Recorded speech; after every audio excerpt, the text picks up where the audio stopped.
அண்ணே சாப்பிட்டு 3 நாள் சொல்லுவான். இவர் கையில் இருந்த 10 ரூபாயில் டக்குன்னு எழுந்தார். ஏய் அப்படின்னாரு. உடனே ஒரு சேர் பறந்து வந்துச்சு. இந்த சினிமா பார்க்குறதுங்கிறது ஒரு கெட்ட பழக்கம். அதாவது பீடி சிகரெட் பிடிக்கிறது, சாராயம் குடிக்கிறது, சீட்டாடுறது, எப்படி கெட்ட பழக்கம் அந்த மாதிரி சினிமா பார்க்குறது கெட்ட பழக்கம்னு 14 வருஷத்தில் 100 படத்தை முடிச்சிட்டேன். சின்ன வயசுலேயே அப்பா இறந்து போயிட்டாங்க. அம்மாவை கூட்டிகிட்டு கும்பகோணம் வந்து ஆணையடி பள்ளியில் 4ஆம் கிளாஸ் வரைக்கும் தான் படித்தார். அதுக்கு மேலே படிக்க வசதி இல்லை. வேலுநாயர் நாடகமில் போய் சேர்ந்து அண்ணன் சக்கரபாணியோட ராமாயண நாடகத்தில் லவா குசா வேஷம் போட்டு நடிப்பாங்க. மாதம் பூரா நடிச்சுன்னா 4 ரூபா சம்பளம் கொடுப்பாங்க. இந்த அழகான பசங்க 10 வயசு 12 வயசு தாண்டின உடனே நீளமாக முடி விளக்க சொல்லி ஸ்ரீபாட் போட சொல்லுவாங்க. அதாவது பெண் வேடம் போட சொல்லுவாங்க, ஹீரோயின் வேடம் போட்டு நடிக்க சொல்லுவாங்க. அது மாதிரி எம்ஜிஆர் அவர்களும் சிவாஜி அவர்களும் ஏபி நாராயணன் போன்றவர்களும் ஹீரோயின் வேஷம் போட்டு கலக்கியிருக்காங்க. 1936 எலிசா டங்கன் எஸ்எஸ் வாசனுடைய கதையை வாங்கி படமாக எடுத்தார். அந்த படத்தில் ஒரு போலீஸ்காரன் வேஷம். அதுக்கு ஒரு இளைஞன், ஒரு 19 வயசு இளைஞன் வந்து தினம் ஸ்டுடியோவுக்கு வர்றான். பேசாமல் நின்றுருக்கிறான். 15 நாள் நிற்கிறான். அவன் கூப்பிடவே இல்லை. 16வது நாள் கூப்பிட்டு அந்த போலீஸ் வேஷம், சார் நான் தான் சார், நான் உங்கள்கிட்ட சைக்கிள் இருக்காப்பா? சைக்கிள் இல்லைங்களா சார்? அப்போ சைக்கிள் இல்லாமல் எப்படியா ஷூட் பண்ணுறது? We will take some other டேன்னு சொன்னால், சார் கொஞ்சம் வெயிட் பண்ணுங்க சார்னு ஓடி போய் பக்கத்தில் ஒரு பொட்டி கடையில் ஒரு சைக்கிள் நிற்குது. அந்த சைக்கிள் இந்த பையன் எடுத்துகிட்டு வந்தான். இந்த பையனுக்கு சைக்கிளோட கற்றுக்கூடாது, காரோட்ட கற்றுக்கூடாது. அவங்க அம்மா சத்தியம் வர வாங்கியிருக்காங்க. வேறு வழி இல்லாமல் கேமராவுக்கு அவுட்ஃபீல்டில் அந்த பையனை சைக்கிள் ஏற்றி விட்டு தள்ளி விடுறாங்க. இந்த பக்கம் பெடல் பண்ணி போய் கீழே விழுறாரு. இப்படி நடிச்சிட்டு இருக்கும்போது சைக்கிள் சொந்தக்கார ஓடி வந்து, சார் சார் சைக்கிள் போயிட்டு சாங்கிறான்.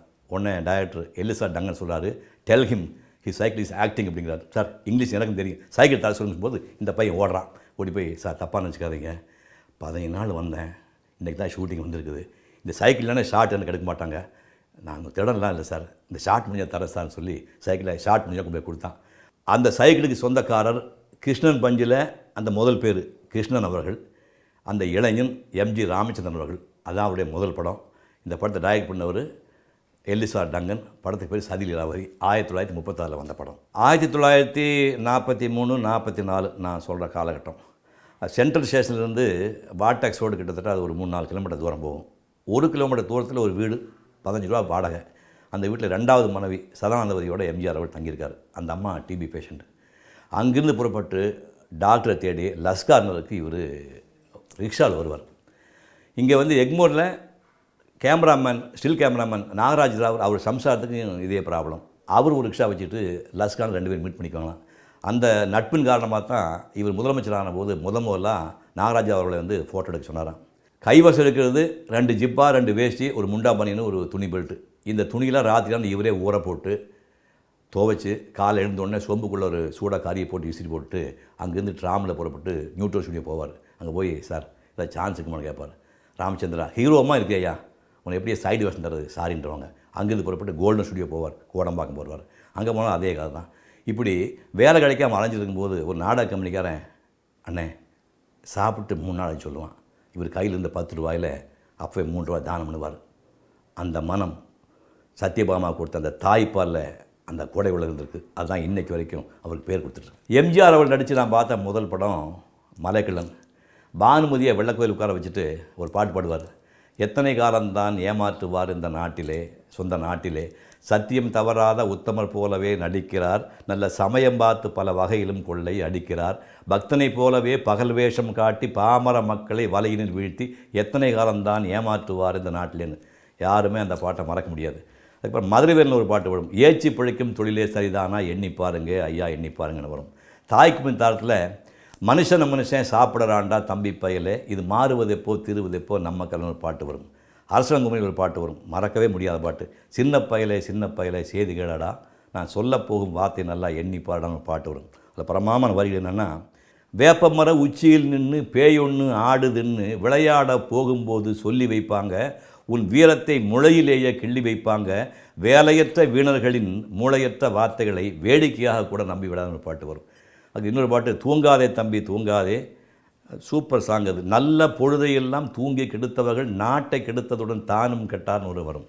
அதுக்கு இன்னொரு பாட்டு, எந்த குழந்தையும் நல்ல குழந்தை தான் மண்ணில் பிறக்கையிலே, அவன் நல்லவராவதும் தீயவராவதும் அன்னை வளர்ப்பதில் வரும். இந்த மாதிரி எல்லா பாட்டிலையும் ஒரு மெசேஜ் இருக்கும். எம்ஜிஆர் அவர்களோடு நான் நடித்த முதல் படம் காவல்காரன். 1966 நவம்பர் மாதம் 14ஆம் தேதி வாகன் ஸ்டுடியோவில் முதல்ல அவரோட நடித்தேன். அதாவது எம்ஜிஆர் செட்டுக்குள்ளே வரான்னு சொன்ன உடனே ஒரு அலாதியான ஒரு பரபரப்பு. இந்த சுனாமி வர்றதுக்கு முன்னாடி சூழ்நிலை எப்படி இருக்குது அந்த மாதிரி. அங்கே ஓடுறாங்க, இங்கே ஓடுறாங்க. டோட்டலாக வந்து ஒரு நிசப்தம். ஒரு சின்ன பையன் மாதிரி துள்ளி குதிச்சு உள்ளே ஓடி வந்தார். நம்பியாரும் வீக்கையாரும் உட்காந்துருந்தாங்க. நேராக பக்கத்தில் போய் உட்காந்துட்டார். நான் கிட்டே போய் பணிவாக, அண்ணே வணக்கம் அப்படின்னு திரும்பி பார்த்தாரு. டக்குன்னு எழுந்தார். ஏய் அப்படின்னாரு. உடனே ஒரு சேர் பறந்து வந்துச்சு. வந்தோடனே அந்த சேரில் என்னை உட்கார வச்சுட்டு அப்புறம் உட்காந்தார். அண்ணா நீங்கள் பரவாயில்ல உட்கார் அப்படின்ட்டு அந்த சேரில் உட்கார வச்சுட்டு அப்புறம் உட்காந்தார். அந்த பண்பு என்னை மெய்சிலுக்க வச்சது. எம்ஜிஆர் அவர்களோடு நான் நடித்த 2வது படம் இதயவினை. இதயவினைங்கிற பேரில் ஆனந்த விடலில் மணியன் எழுதி தொடராக வந்த ஒரு கதை அது. அதை வாங்கி படம் எடுத்தாங்க. நானும் லக்ஷ்மி ஜோடி, எம்ஜிஆர் அவர்களும் மஞ்சுளா அவர்களும் ஜோடியாக நடித்தாங்க. அந்த படமும் 100 நாள் ஓடிச்சு. கோவை மாவட்டத்தில் சூலூர் பக்கத்தில் காசிகவுண்டன் புதூர்னு ஒரு சின்ன கிராமம். அதாவது தமிழ்நாட்டு மேப் எடுத்து பார்த்திங்கன்னா அந்த மேப்பில் அந்த பேரில் இருக்காது. அவ்வளவு சின்ன கிராமத்தை பிறந்தோம். நான் பிறந்து 1 வயசு ஆகக்குள்ளேயே அப்பா இறந்து போயிட்டார். அம்மா ரொம்பவும் கண்டிப்பாக வளர்த்தாங்க. அதாவது அந்த காலத்தில் இந்த சினிமா பார்க்குறதுங்கிறது ஒரு கெட்ட பழக்கம். அதாவது பீடி சிகரெட் பிடிக்கிறது, சாராயம் குடிக்கிறது, சீட்டாடுறது எப்படி கெட்ட பழக்கம், அந்த மாதிரி சினிமா பார்க்குறது கெட்ட பழக்கம்னு ஜனங்கள் நினச்சிட்டு இருந்த காலகட்டம். நான் சினிமா பார்க்கும்போது எனக்கு வயசு 7. நான் முதல் பார்த்த படம் சந்திரலேகா. அதுக்கப்புறம் அம்மா எப்படி அனுப்புவாங்கன்னா, தீபாவளி பொங்கல் 2 நாளைக்கு மேட்னி ஷோக்கு தான் அனுப்புவாங்க. மேட்னி ஷோ போயிட்டு சாயங்காலம் 6 மணிக்குள்ள வீட்டுக்கு வந்துடணும். அந்த மாதிரி 7 வயசு படம் பார்க்க ஆரம்பித்து 14 வயசு வரைக்கும் நான் பார்த்த மொத்த படமே 14 படம் தான். அப்படி சினிமாவுக்கு ரொம்ப தூரமாக இருந்த நான் சினிமா துறையில் நுழைஞ்சு 14 வருஷத்தில் 100 படத்தை முடிச்சிட்டேன். 100 படம் முடித்த உடனே இந்த துறையினுடைய 2 கண்களாக இருக்கக்கூடிய எம்ஜிஆர் அவர்களையும் சிவாஜி அவர்களையும் வச்சு இந்த 100வது பட விழாவை கொண்டாடணும்னு ஆசைப்பட்டேன். நான் சிவாஜி அவர்கள் தர்மராஜா படத்துக்காக ஜப்பான் போயிருந்தனால எம்ஜிஆர் அவர்களை வச்சு தான் விழாவை எடுத்தேன். ஏவிஎம் ஸ்டுடியோவில், ஏவிஎம் கார்டனில், ஏவிஎம் செட்டியார் தலைமையில் சிறப்பு விருந்தினராக எம்ஜிஆர் அவர்கள் இருந்து அந்த விழாவை நடத்தினார். இந்த 100 தயாரிப்பாளர்களுக்கு ஒரு நன்றி தெரிவிக்கிற மாதிரி முதலாக ஒரு நடிகன் 100 தயாரிப்பாளர் வரவழைச்சி எல்லாருக்கும் ஒரு ஷீல்டு கொடுக்குற நிகழ்ச்சியாக பண்ணேன். இந்த ஷீல்டு பூரா எம்ஜிஆர் தான் கொடுத்தாரு. அதோட வந்து இந்த முகத்தை 100 படங்களில் பார்த்து சகித்து கொண்ட தமிழ்நாட்டு மக்களுக்கு ஏதாவது ஒரு வகையில் நன்றி தெரிவிக்கிறதுக்காக சிவகுமார் கல்வி அறக்கட்டளையை துவக்கி +2 மாணவர்களில் 1st 2nd 3rd வரவங்களுக்கு அந்த 25,000 ரூபாய் என்ன வட்டி வருதோ அந்த தொகையை வச்சு 23 வருஷமாக இன்னும் இப்போ 32வது வருஷம் இன்னும் நான் அதை கொடுத்துட்டு வரேன். அதை துவக்கி வச்ச ஒரு எம்ஜிஆர் அவர்கள். அந்த நிகழ்ச்சியில் எம்ஜிஆர் அவர்கள் பேசும்போது ரொம்ப உருக்கமாக சில விஷயங்கள் சொன்னார்.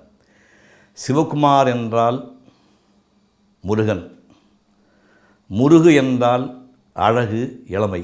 இந்த சிவகுமார் ஆயுள் உள்ளவரை இதே போல் இளமையாகவும் அழகாகவும் இருப்பான் அப்படின்னு ஆசீர்வாதம் பண்ணார். அதுக்கப்புறம் இன்னொரு முக்கியமான விஷயம் சொன்னார். இந்த மாதிரி டாக்டர் பஞ்சு சொன்னார், இந்த மாதிரி உடம்பு சரியில்லை, டைஃபாய்டு வந்தால் கூட ஷூட்டிங்க்கு வந்துடுவான், நாமளாக பார்த்து வீட்டுக்கு போகணுன்னு சொன்னால் தான் போவான்னு சொன்னார். நான் ஒரு செய்தி கேள்விப்பட்டேன். ஏபிஎம் ஸ்டுடியோவுக்கு சிவகுமார் ஒரு நாள் டாக்ஸியில் படப்பிடிப்புக்கு வந்தார்னு கேள்விப்பட்டேன். வீட்டில் இருக்கிற கார் எங்கேயாவது போயிட்டு சொன்னோம்னா கார் அனுப்பிச்சிட்டு கேட்டுட்டு வந்த காரை பார்த்து இந்த டப்பா கார் தான் கிடச்சிதா, வேறு கார் கிடைக்கல, நான் ஷூட்டிங் வர முடியாதுன்னு சொல்ல நடிகர் காலத்தில் ஒரு நடிகன் வீட்டில் கார் வெளியே போயிடுச்சுன்னு ஒரு டாக்ஸியை பிடிச்சி டயத்துக்கு ஸ்டுடியோவுக்கு வந்தான்னா அது ஒரே ஒரு நடிகன் சிவகுமாராக தான் இருக்க முடியும் என்று எம்ஜிஆர் பாராட்டினார். அதை விட ஒரு பாராட்டின மிகப்பெரிய விஷயம் என்னென்னா, என் தாயாரை வந்து நடுநாயகமாக உட்கார வச்சுருந்தேன். வெள்ளை புடவையில் ஒரு தேவதை மாதிரி எங்கள் அம்மா உட்காந்துருந்தாங்க. அதை பார்த்தோன்னே எம்ஜிஆர் எமோஷனல் ஆகிட்டார்.